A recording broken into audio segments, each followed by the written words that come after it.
જેવો ખબર પડી કે આ ધરતી ઉપર મારો કૃષ્ણ નથી, મારો કાનુડો નથી, એ જ ક્ષણે ખોળિયામાંથી પ્રાણ નીકળી ગયા. યુધિષ્ઠિરને પેલી વાત યાદ આવી છે નારદજીની.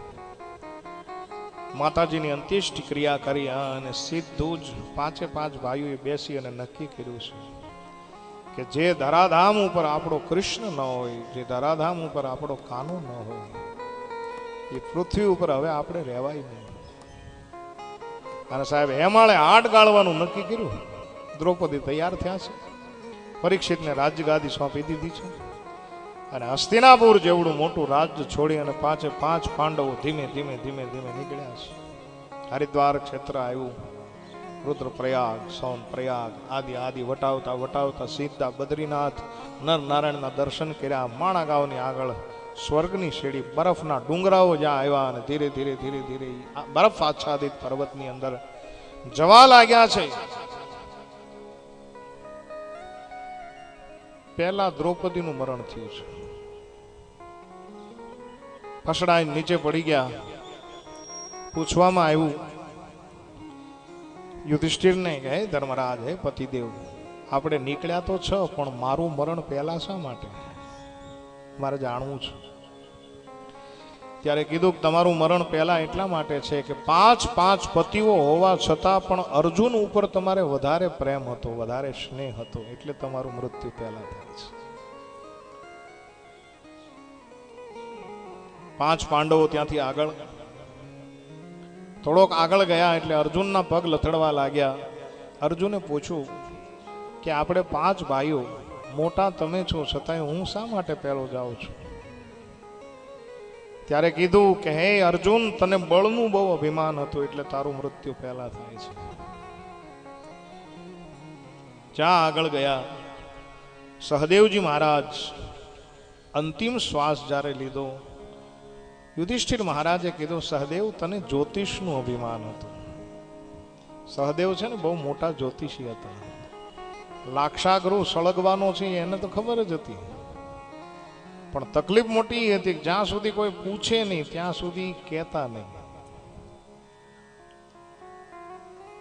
બાકી આખી ઘટનાની સહદેવને બહુ મોટા જ્યોતિષ. ધીરે ધીરે ધીરે ધીરે વધેલા ભાઈઓ આગળ વધે છે. નકુલ, ભીમ અને યુધિષ્ઠિર.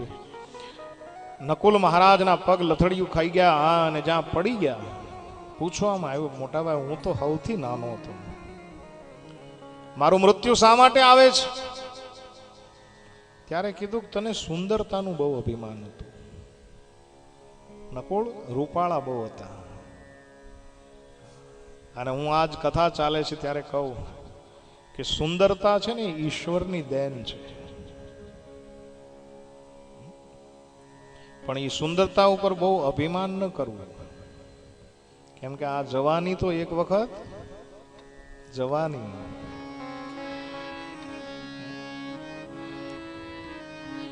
એટલે કીધું કે સુંદરતા ના લીધે તારું મૃત્યુ થાય છે.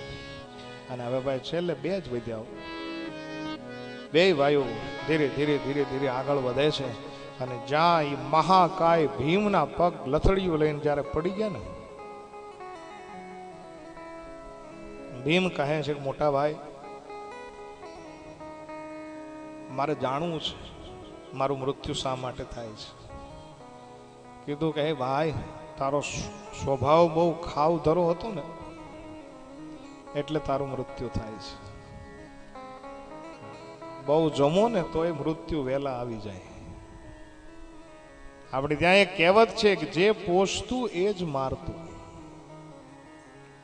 તમને સમજાવું, દાખલા તરીકે તમને જે દૂધપાક ભાવે છે, પણ દૂધપાકની એક વાટકી પીવો ત્યાં સુધી બરાબર, 2 વાટકી, 3 વાટકી, 4 વાટકી, બહુ તાણ કરે તો 7-8 વાટકી સુધી પહોંચી જઈએ આપણે. પણ પછી કેટલું? પછી તમે એને પીધા જ કરો, પીધા જ કરો, પીધા જ કરો. ઘણા ઘણા તો ડોલ ડોલ ઉલાળી જાય. આપણને એમ લાગે આ પેટ છે પટારો છે. ઘણા ઘણા બહુ ખાય. એ પહેલાના જમાનામાં હતું. પહેલાના જમાનામાં નહીં, આપણે ગામની અંદર લગ્ન થતા પેલા તો ક્યાં આવું બધું હતું, લિક્વિડ મઠા ને એવું ક્યાં જોયા હતા કોઈ. લાહા લાડવા ને ગાંઠિયા ને બહુ સારું હોય મોહન થા.